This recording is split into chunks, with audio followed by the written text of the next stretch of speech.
Hello everyone, आज हम देखने वाले हैं फर्स्ट वर्कशॉप फाइनेंस टीम का introduction to the music business and its finances. ठीक है। आज हम देख रहे होंगे कि ओवरऑल एक फॉर्म में फाइनेंस कैसे काम करता है, जिसको हम रिलेट कर रहे होंगे म्यूजिक बिजनेस से। ठीक है, नाउ स्टार्ट करते हैं हम। फर्स्ट ऑफ ऑल हम देखने वाले हैं कि ओवरऑल म्यूज़िक बिजनेस काम कैसे करता है, फाइनेंस कैसे काम करते हैं, उसका हम एक ओवरव्यू लेंगे। उसके बाद हम देखेंगे कि इसके अंदर क्या क्या की टॉपिक्स हैं जो हमें पता होना चाहिए। ठीक है। एंड आज जैसा मैंने आपको बताया कि आज बस इंट्रोडक्शन है, हम नेक्स्ट वीक में और डीप जा रहे होंगे एंड बाकी सारे राइट्स को जब भी हम बस जिनके नाम जान रहे हैं उन्हें देख रहे होंगे अंदर जा कर के। अदर फाइनेंशियल लिटरेसी जो भी ज़रूरी है वो हम आगे जाकर अभी देख रहे होंगे। स्टार्ट करते हैं। सबसे पहले हम देखते हैं कि म्यूजिक बिजनेस में रेवेन्यू में कितना डिफरेंस हो सकता है, म्यूजिक बिजनेस में फाइनेंस कैसे काम करता है। ठीक है। सबसे पहले हम कुछ की टॉपिक्स देखते हैं। ठीक है। सबसे पहले recording, publishing, live performance, merchandising and licensing, ये सारी चीज़ें देखते हैं। अब रिकॉर्डिंग राइट्स क्या होती हैं? रिकॉर्डिंग राइट्स होती है कि जस्ट एक गाना लिखा गया, ठीक है, वो किस राइटर ने लिखा, उसे कंपोज किसने किया, ठीक है, ये और मीन्स कंपोज करना और लिखना, यही रिकॉर्डिंग राइट्स में आता है। इसके अलावा और कोई चीज़ें नहीं आती। ठीक है। नाउ पब्लिशिंग राइट्स क्या होते हैं? अब जस्ट आपने देखा होगा कि एक बुक को एक ऑथर पब्लिश करता है, वैसे ही एक म्यूज़िक को उसका जो वोकलिस्ट है, ठीक है, या फिर उसमें जो मिक्सिंग इंजीनियर, जो ऑडियो इंजीनियर्स लगे हैं, वो उस गाने को प्रोड्यूस कर रहे हैं, पब्लिश कर रहे हैं। ठीक है। जो पब्लिशिंग राइट्स होते हैं वो हमेशा ही music producer, mixing engineer, mastering engineer, इनके नाम पे होता है। ठीक है। लाइव परफॉर्मेंस के राइट्स जो होते हैं वो सारे ही वोकलिस्ट, जो कि सिंगर्स होता है, उसके नाम पे होता है। नेक्स्ट आता है इसमें मर्चेंडाइजिंग। अब ये तो बहुत सिंपल सी चीज़ है कि आपने देखा होगा कि जस्ट एक आर्टिस्ट है, उसके कुछ ना कुछ अपने प्रोडक्ट्स भी हैं जिनको वो सेल करके पैसे कमा रहा है। ठीक है। एंड लास्ट ये आती है लाइसेंसिंग। अब लाइसेंसिंग बहुत टाइप की हो सकती है। ठीक है। ये बहुत डीप टॉपिक है जिसको हम आगे जा कर के पढ़ रहे होंगे एंड समझ रहे होंगे कि इसमें क्या क्या चीज़ें हो सकते हैं लाइसेंसिंग में। बट अभी ब्रीफ के लिए हम इतना समझते हैं कि हमारा गाना कोई और यूज़ कर रहा है विदाउट हमारी परमिशन के, जो कि हमारी प्रॉपर्टी है, तो हम उस पर एक्शन ले सकते हैं। ये होती है लाइसेंसिंग। ठीक है। अभी बेसिक्स के लिए इतना समझिए। अब नेक्स्ट आ जाते हैं डिजिटल ट्रांसफॉर्मेशन कैसे हुआ एंड इसने कैसे रिसीव कर दिया म्यूज़िक इंडस्ट्री को। ठीक है।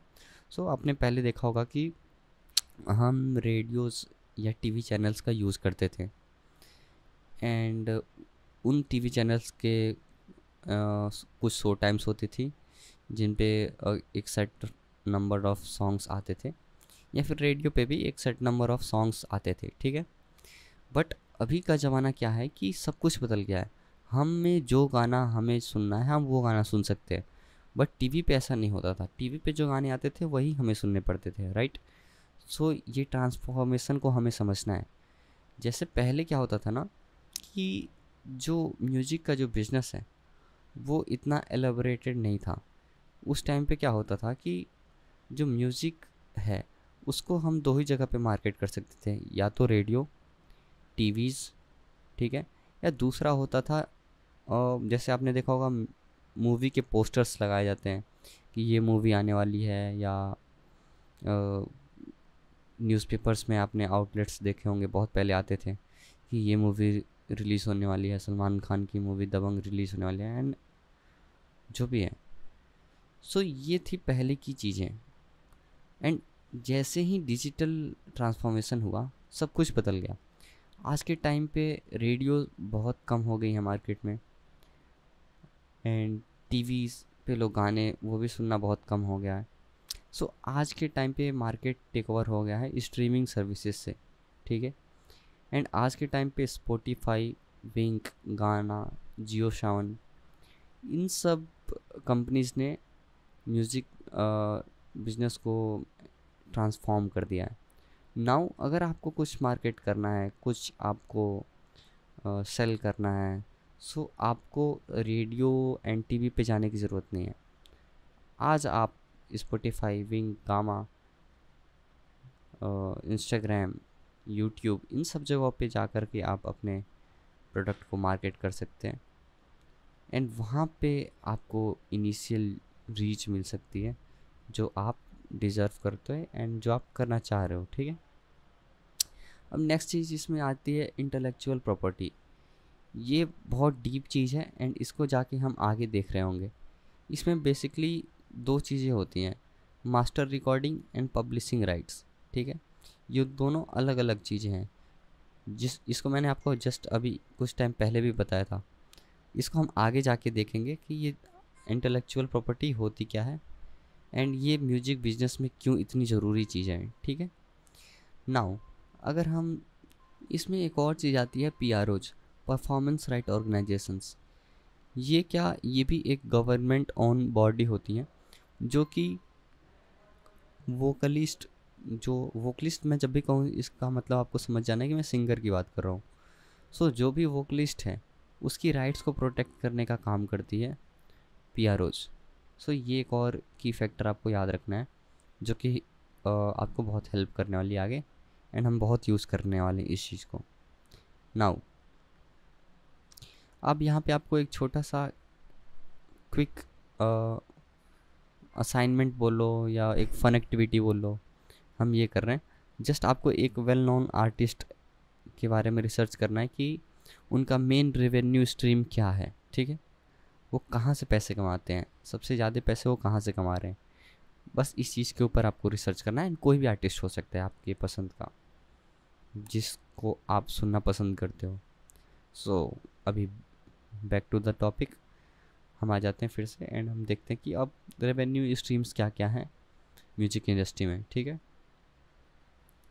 सबसे पहले तो फिजिकल एंड डिजिटल सेल्स, ठीक है, ये देखते हैं हम।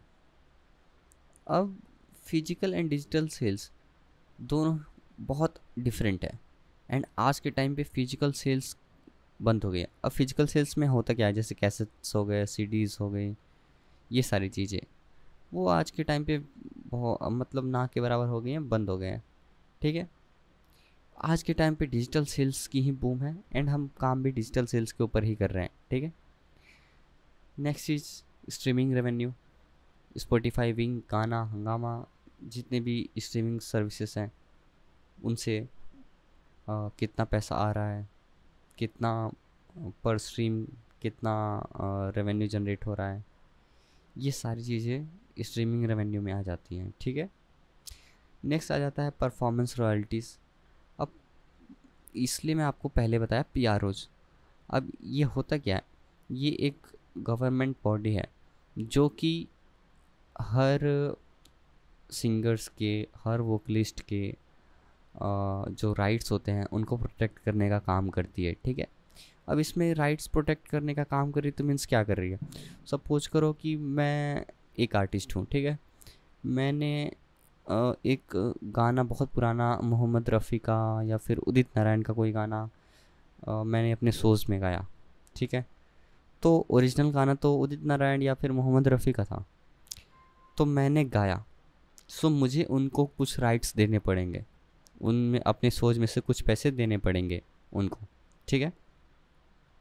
यही मैनेज करने का काम होता है पीआरओज का, कि वो देखते हैं कि कौन सा आर्टिस्ट किसके गाने गा रहा है शोज में एंड फिर वहाँ से उनको पे आउट कट करके उस ओरिजिनल सिंगर को देनी होती हैं।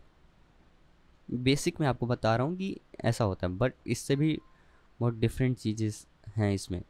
बट आप बेसिक इतना समझ के चलो स्टार्टिंग के लिए, फिर आगे हम जाएंगे जब डीप में तो हम आपको और बता रहे होंगे इसके बारे में। मैकेनिकल रॉयल्टीज़ होती हैं, बस नाम के लिए जान लो, सीडीज़, डीवीडीज़, विनाइल्स। सो ये बंद हो चुकी हैं अभी। नेक्स्ट जो बहुत इंपॉर्टेंट चीज़ आ जाती है म्यूज़िक बिजनेस में, वो होती है सिंक लाइसेंसिंग। अब सिंक लाइसेंसिंग क्या चीज़ है कि जस्ट आपने देखा होगा कि एक म्यूज़िक को किसी टीवी एड में भी यूज कर दिया जाता है, या फिर एक गाना पहले से रिलीज़ हुआ है उसको मूवी में फीचर कर दिया गया। आपने इस टाइप का आजकल तो बहुत ही ज़्यादा चल रही है, तो आपने देखा होगा। सो ये सारी चीज़ें सिंक लाइसेंसिंग के अंदर आती हैं।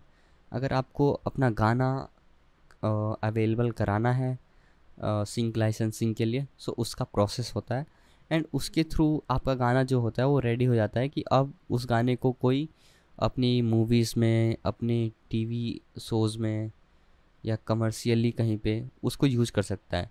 एंड उस यूज़ के बदले वो आपको कुछ शेयर्स देगा जो वो उस शो से अर्न कर रहा होगा, ठीक है। लाइव परफॉर्मेंस एंड टूरिंग, अब इसमें क्या है, ये तो नाम से भी समझ आ रहा है कि टिकट्स जितनी सेल होंगी, वेन्यू की डील्स होंगी, मर्चेंडाइजिंग होगी, ये सारी रेवेन्यू जो होती है टूरिंग से, वो सारी लाइव परफॉर्मेंस एंड टूरिंग के अंडर में आ जाती है।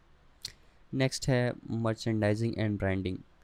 अगर आपका कोई आर्टिस्ट है एंड बाद में जा कर के उन्होंने कुछ ब्रांड खोलना है, जस्ट आपने देखा होगा कि विराट कोहली के 1-8 करके उनका रेस्टोरेंट है, बादशाह के बहुत सारे रेस्टोरेंट्स हैं, क्लब्स हैं। सो ये क्या होता है कि इसमें आर्टिस्ट अपने ब्रांड को प्रमोट करने के लिए बहुत सारी टेक्टिक्स यूज करता है, स्ट्रीमिंग्स एंड बहुत सारी मार्केटिंग यूज़ करता है, जिससे वो कुछ अर्न कर सके एंड थ्रू आउट उसकी रेवेन्यू जो उसने म्यूज़िक से कमाया उसको कहीं और शिफ्ट कर सके, right. Stakeholders in music business, so इसमें हम कुछ की टॉपिक्स कवर करेंगे। सबसे पहला तो आ जाता है कि आर्टिस्ट कौन होता है, द क्रिएटर एंड परफॉर्मर, जिसने उस गाने को लिखा, क्रिएट किया, कंपोज किया, प्रोड्यूस किया या उसमें अपनी आवाज़ दी, परफॉर्म किया, ये सारे आर्टिस्ट के अंडर में आ जाते हैं, ठीक है। अब ये दो टाइप से पैसे कमाते हैं, एक तो डायरेक्टली टूर से एंड मर्चेंडाइजिंग से, दूसरी इनडायरेक्टली रॉयल्टी से एंड सिंक लाइसेंसिंग से। दोनों ही मैंने आपको बता दिया था, बट आपको मैं एक बार और ब्रीफ में बताता हूँ। रॉयल्टीज़ जो उनके नंबर्स स्ट्रीम हो रहे हैं, ठीक, स्पॉटिफाई, विंग, गाना, हंगामा, इन सब जगहों पे। दूसरी सिंक लाइसेंसिंग, अगर उनका कोई गाना टीवी शोज या कहीं और मूवीज़ में आ जाता है वहाँ से, ठीक है। दूसरा इसमें मेजर पार्ट आ जाता है रिकॉर्ड लेवल्स का। अब रिकॉर्ड लेवल्स आज से नहीं मतलब सालों से चलती हुई आ रही हैं, ठीक है। एंड लेवल्स का काम क्या होता है कि वो आर्टिस्ट पे इन्वेस्ट करते हैं इनिशियल फेज में, एंड जब वो आर्टिस्ट फेमस हो जाता है तो उससे पैसे कमाते हैं, ठीक है। एंड उनके जो भी राइट्स हैं वो सारे लेबल्स अपने पास रखते हैं। अब इसमें बहुत सारे डिफरेंट टाइप के एग्रीमेंट्स साइनिंग होते हैं, उसमें हम नहीं जाने वाले हैं अभी। अभी हम बेसिक समझते हैं कि इसमें होता क्या है कि आर्टिस्ट जब नया नया होता है तो लेबल उन पे करोड्स ऑफ मनी खर्च कर रहा होता है, एंड जैसे ही आर्टिस्ट ग्रो कर जाता है सो उससे लेबल अपना प्रॉफिट निकालता है, ठीक है। म्यूज़िक पब्लिशर क्या होता है, ध्यान से देखते हैं। सो म्यूज़िक पब्लिशर वो होता है जो सॉन्ग लिखा गया एंड जो कंपोज किया गया उसके लाइसेंस को मैनेज करता है, एंड वहाँ से जो पैसा आ रहा है सॉन्ग राइटर्स के लिए, उनको देखने वाला जो बंदा होता है उसे म्यूज़िक पब्लिशर कहते हैं। नाउ अब इसमें एक बहुत इंटरेस्टिंग चीज़ है कि गाना लिखना और कंपोज करना दोनों को सॉन्ग राइटर्स ही कहते हैं। स्टार्टिंग में मैंने आपको यही बताया था, ठीक है। Now managers and booking agents, अब इनका रोल क्या है, इनका रोल ये होता है कि जस्ट जो आर्टिस्ट हमारे पास आया, ठीक है, उनको कहीं पे शोज़ करने हैं या उनकी कोई मर्चेंडाइज है जो लॉन्च होने वाली है, सो उसको सेल कराना, ये सारा काम बुकिंग एजेंट्स का होता है, ठीक है। नेक्स्ट चीज़ आ जाती है डिस्ट्रीब्यूटर्स। अब डिस्ट्रीब्यूटर्स को थोड़ा सा अच्छे से समझते हैं क्योंकि ये बहुत इंपॉर्टेंट एस्पेक्ट है हमारी जर्नी में, ठीक है। सो डिस्ट्रीब्यूटर क्या होता है, सपोज करो कि मैं हूँ, और मैं अपना यूट्यूब पे अपनी वीडियोस को पोस्ट करता हूँ, इंस्टाग्राम पे अपनी वीडियोस को पोस्ट करता हूँ, ठीक है। बट जब बात म्यूज़िक की आ जाती है, सो हम अपने गानों को खुद स्पॉटिफाई, विंक, गाना, इन सब जगहों पे पोस्ट नहीं कर सकते, ठीक है। सो हमें चाहिए होता है एक मीडिएटर जो कंपनी के टच में भी रहे, हमारे टच में भी रहे, ठीक है। सो यहाँ पे रोल आ जाता है डिस्ट्रीब्यूटर्स का, ठीक है, जो कि हमारे गाने को डिस्ट्रीब्यूट करते हैं अलग अलग प्लेटफॉर्म्स पे। अब इनका होता क्या है कि इनका कुछ नॉमिनल चार्जेस होते हैं। अब सबके चार्जेस डिफरेंट हो सकते हैं। यहाँ पे कुछ कंपनियाँ हैं जैसे डिस्ट्रोकिट, ट्यूनकोर, जिससे मैं अलाइन हूँ, वन म्यूजिक रिकॉर्ड्स। सो ऐसे करके बहुत सारी कंपनीज़ हैं मार्केट में जो डिस्ट्रीब्यूशन का काम करती हैं आपके लिए, ठीक है। एंड वो आपके गानों को डिस्ट्रीब्यूट करती हैं अलग अलग प्लेटफॉर्म्स के ऊपर, एंड देखते हैं कि आपकी जो ओवरऑल रेवेन्यू है वो कितनी है, ओवरऑल आपका परफॉर्मेंस कैसा है, ये सारी चीज़ें आप वहाँ से मॉनिटर करते हैं, ठीक है। एंड इसको हम आगे जाकर के डीप में देख रहे होंगे कि डिस्ट्रीब्यूटर काम कैसे करता है, एंड ये ओवरऑल जो पूरी थीम है डिस्ट्रीब्यूशन की, ये कैसे काम करती है, ठीक है। नेक्स्ट आ जाता है परफॉर्मेंस राइट ऑर्गेनाइजेशन, PROG, इसके बारे में मैंने आपको स्टार्टिंग में ही बता दिया था। नेक्स्ट आ जाता है लॉयर एंड फाइनेंशियल एडवाइज़र, ठीक है, जो कि contract negotiations and financial managing में हेल्प करेंगे, ओके। अब एक इंटरेस्टिंग केस स्टडी डिस्कस करते हैं क्या कि कैसे टेलर स्विफ्ट एक इतनी बड़ी आर्टिस्ट होकर भी अपने ब्रांड्स को एंड अपने वेल्थ को कैसे मैनेज कर रही है, ठीक है।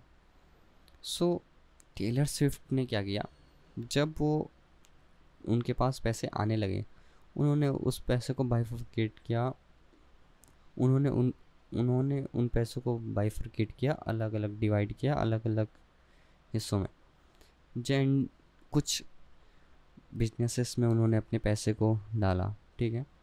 एंड सबके लिए फाइनेंशियली एक बंदा हैंडल करने के लिए था जो देखता था कि कितना उसे अर्निंग हुई, कहाँ पे कितना पैसा गया, कहाँ से आया, एंड उससे उनका प्रॉफिट कितना हुआ, ठीक है। सो ये डिपेंड करता है कि पैसे से पैसा बनाना, ठीक है। अब जस्ट आप देखोगे कि एक बिजनेसमैन है, वो हर कंपनी या उसकी खुद की कंपनी प्रॉफिट में चल रही हो ये ज़रूरी नहीं है तभी वो पैसा बनाएगा, क्योंकि उसके पास होते हैं फाइनेंशियल मैनेजर्स, एंड वो उनको बोलते हैं कि आप इस कंपनी के स्टॉक्स परचेज कीजिए या इस कंपनी में इन्वेस्ट कीजिए, इसके IPOs को ख़रीदिए, जिससे वो बंदा प्रॉफिट में रहता है। भले उसकी कंपनी लॉस में चल रही है पर वो बंदा प्रॉफिट में होगा, ठीक है। जस्ट एक एग्जांपल देखते हैं कि जोमेटो 3 या 4 साल तक ज़ीरो प्रॉफिट था, उसका फर्स्ट प्रॉफिट आया था पिछले साल। सो इतने साल से वो कैसे चल रहा था, जस्ट बिकॉज कि उसने बहुत सारे बिजनेसेस में, स्टार्टअप्स में इन्वेस्ट किया था, या फिर और अदर बिजनेस थे जोमेटो के जो कि ठीक चल रहे थे, एंड उसकी वजह से जोमेटो सर्वाइव कर पाया था। एनीवे, हम अपने टॉपिक पे आते हैं। सो आपने एक अब समझना आपको चालू हुआ होगा कि फाइनेंशियल मैनेजर ज़रूरी क्यों है एंड उसके क्या क्या की रोल्स हैं। अब जल्दी से हम कुछ की टॉपिक्स देखते हैं। Royalty payment structures. अब इसमें आप इसको रॉयल्टी से पहले ही समझ गए होंगे कि इसमें पेमेंट्स होंगे कि किसने कितना काम किया एंड उस हिसाब से उसकी पेमेंट, उसकी रॉयल्टीज़ कितनी होगी, ठीक है। ये सारी चीज़ें आ जाती हैं रॉयल्टी पेमेंट स्ट्रक्चर्स में। रेवेन्यू स्प्लिटिंग, ये आप समझ गए होंगे कि अब जैसे ही एक टूर अनाउंस होता है आर्टिस्ट का, उसमें अलग अलग लोग उनके साथ जाते हैं, ठीक है। टूर मैनेजर होता है, गिटारिस्ट है, वोकलिस्ट है, कोई पियानिस्ट है, बहुत सारे लोग होते हैं। सो उनमें सबके पैसे डिवाइड करना एंड किसको कितना पैसा मिलेगा पर टिकट। एक सपोज करो टिकट अगर आप अभी जाओगे तो मान लो सपोज करो कि एक टिकट 1000 की पड़ रही है, ठीक है। सो 1000 में से कितना हिस्सा वेन्यू ऑर्गेनाइज़र को मिलेगा, कितना हिस्सा आर्टिस्ट के पास आएगा, कितना जो उसने क्रू अपने साथ रखा है उन लोगों को जाएगा। ये सारी चीज़ें टूर रेवेन्यू स्प्लिटिंग के अंडर आ जाती हैं, ठीक है। अब हम देखने वाले हैं कि digital platforms and streaming services ने कैसे म्यूज़िक इंडस्ट्री को चेंज कर दिया, ठीक है। सो आज के टाइम पे आप देख रहे होगे कि पहले क्या होता था कि हम लोग फ़ोन में गाने डाउनलोड कर लेते थे वेबसाइट से, एंड हम उसको एक्सेस कर लेते थे, एंड वही गाने सुनते रहते थे। बट ज़माना चेंज हो गया। अब क्या होता है कि हम स्पॉटिफाई पे कोई भी गाना सुन सकते हैं, एंड उसकी बदले हम कुछ एड्स देखते हैं, या फिर हम कुछ मंथली सब्सक्रिप्शन पे करते हैं। नाउ अगर आपने कभी ऐसा सोचा हो कि नेटफ्लिक्स पे हम जो शोज़ देख रहे हैं उसके लिए हम क्यों नहीं एडवर्टाइजमेंट देख के शोज़ देख सकते हैं, क्योंकि वो इतना अभी भी प्रॉफिटेबल बिजनेस नहीं है, ठीक है। सो आने वाले टाइम में क्या होगा कि जैसे हम नेटफ्लिक्स के लिए पे करते हैं वैसे ही हम स्पॉटिफाई के लिए भी पे करेंगे। उसमें जो फ्री गाने अभी हम सुन पा रहे हैं, ये सारी चीज़ें ख़त्म हो जाएंगी, ठीक है। एंड जैसे हम एक शोज़ देखने के लिए नेटफ्लिक्स में पे कर रहे होते हैं मंथली सब्सक्रिप्शन कुछ, वैसा ही इन सारी फील्ड्स में स्ट्रीमिंग सर्विसेज में भी हो जाएगा, ठीक है। नाउ अब फर्स्ट ऑफ ऑल ये देखते हैं कि स्ट्रीमिंग सर्विसेज का पेमेंट मॉडल कैसा होता है, ठीक है। अब ये दो तरीके से पे करते हैं। एक तो कि आपका जो पर स्ट्रीम जो हो रहा है, जैसे 10 सेकंड या 12 सेकंड से गाना ज़्यादा चल गया तो आपका एक स्ट्रीम काउंट हो जाता है, ठीक है। एंड हर स्ट्रीम का एक कुछ पर्टिकुलर अमाउंट होता है। जैसे इंडिया का रेट है 0.4 पैसा, ठीक है। वैसे ही जो यूएस के रेट्स में वो हो जाता है 0.17 या 20 पैसा, ठीक है।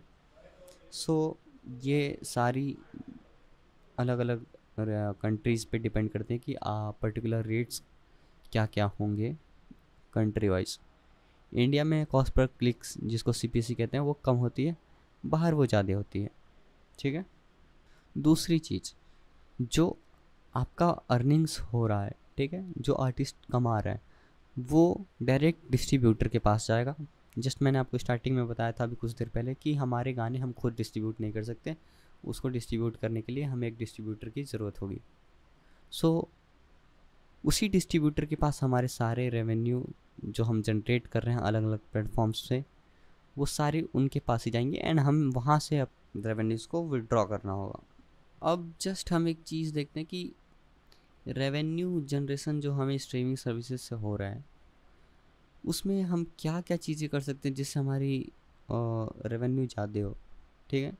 जैसे पहले क्या होता था कि जब हम सीडीज़ बेच रहे होते थे, सो हम उसके ऊपर मार्केटिंग टैक्टिक्स लगाते थे कि सीडी कितने रुपए में बेचनी चाहिए, या फिर कौन से कंपनी कौन से मीडिया हाउसेस को हमें टारगेट करना चाहिए जो कि हमारी सीडीज़ को जल्दी सेल आउट करा सके, या फिर क्वालिटी सीडीज़ की कैसी होनी चाहिए। वैसे ही अब हम डिजिटली देखते हैं कि हम अपने रेवेन्यूज़ को कैसे बढ़ा सकते हैं। सो फर्स्ट ऑफ ऑल इसमें पहली चीज़ आती है कि प्लेलिस्ट क्यूरेशन। सो हर स्पॉटिफाई, विंग, गाना, हर जो स्ट्रीमिंग सर्विस है उनके खुद की कुछ प्लेलिस्ट होते हैं जिनको हम कहते हैं एडिटोरियल प्लेलिस्ट, ठीक है। दूसरा होता है user generated playlist. User generated playlist नाम से ही सजेस्ट हो रहा है कि ऐसी प्लेलिस्ट जो कि हम और आप मिल के बनाते हैं, ठीक है। और वहीं पे एडिटोरियल प्लेलिस्ट वो प्लेलिस्ट होती हैं जो कि कंपनी खुद अपनी तरीके अपनी तरफ से बनाती है। नाउ अगर कुछ गाने ऐसे हैं जो कंपनी को पसंद आ रहे हैं एंड कंपनी खुद उनको पुश कर रही है अपने एल्गोरिदम्स में, सो गाना ज़्यादा पैसे कमाएगा, उसकी रीच ज़्यादा लोगों तक होगी।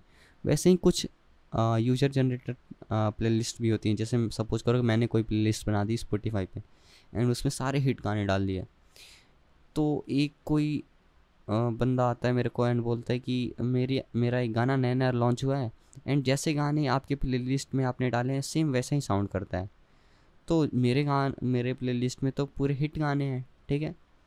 नाउ सो उसका गाना जैसे ही मेरे प्लेलिस्ट में आया, लोगों ने सारे हिट गाने के बीच में उसका गाना भी सुना, ठीक है। एंड उसका गाना अब लोगों को पसंद आया नहीं आया मैं नहीं जानता, बट लोगों ने सुना, एंड सुना तो उससे उसकी स्ट्रीमिंग रेवेन्यू बढ़ी, एंड उसके लिए हम उससे कुछ चार्ज कर रहे हैं, ठीक है। सो ये आ जाता है user generated playlist now editorial playlist में हम अपने गाने नहीं डाल सकते, ठीक है। हमें क्या करना होता है कि उन्हें कांटेक्ट करना होता है, कि स्पॉटिफाई की टीम को कांटेक्ट करना कि हमारा ऐसा ऐसा एक सॉन्ग है, ये सिंगर है एंड वो गाना बहुत अच्छा है आपके इस प्लेलिस्ट के लिए, आप उसमें उस गाने को फीचर कर सकते हो, ठीक है। ये सारी चीज़ आती हैं editorial playlist and user generated playlist के अंदर। उम्मीद है अब यहाँ तक आके आपको थोड़ा थोड़ा इंटरेस्ट जगने लगा होगा म्यूज़िक बिजनेस में, फाइनेंस में।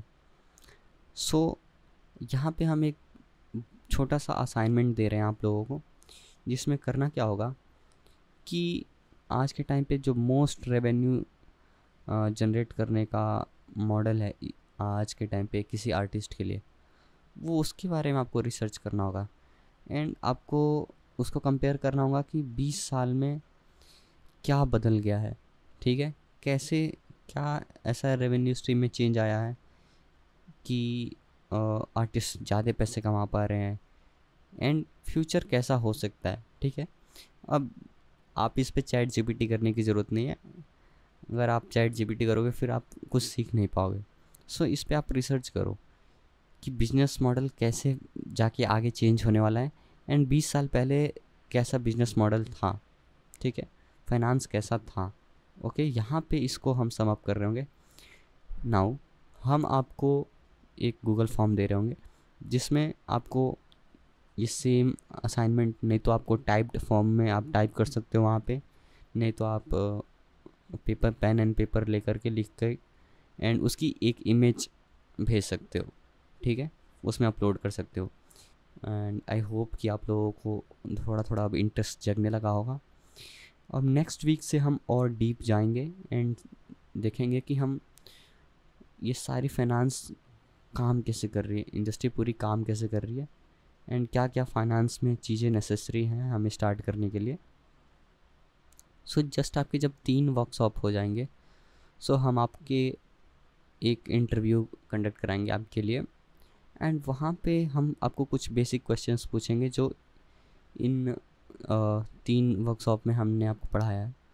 एंड अगर आप हमें लगा कि आप सही आंसर कर पा रहे हो एंड आप हमारे लिए सूटेबल हो, सो हम आपको आगे प्रेफर कर रहे होंगे।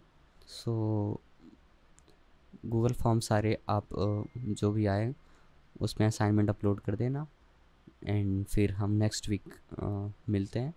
एंड अगर आपकी कोई क्वेरी है सो आप जस्ट कमेंट में आप पोस्ट कर सकते हो एंड नेक्स्ट लाइव स्ट्रीम में जब भी हमारी गूगल मीट हो, होपफुली नेक्स्ट वीक में होगी, तो वहाँ पे आप मीन्स अगर आपको कोई क्वेरी है एंड आप पूछना चाह रहे हो सो वहाँ पे आप पूछ सकते हो। एंड अगर आप यहाँ पे कमेंट में भी, यूट्यूब के कमेंट में भी अगर आप डाल देते हो सो हम आपको रिप्लाई करने का ट्राई करेंगे, ठीक है। Thank you.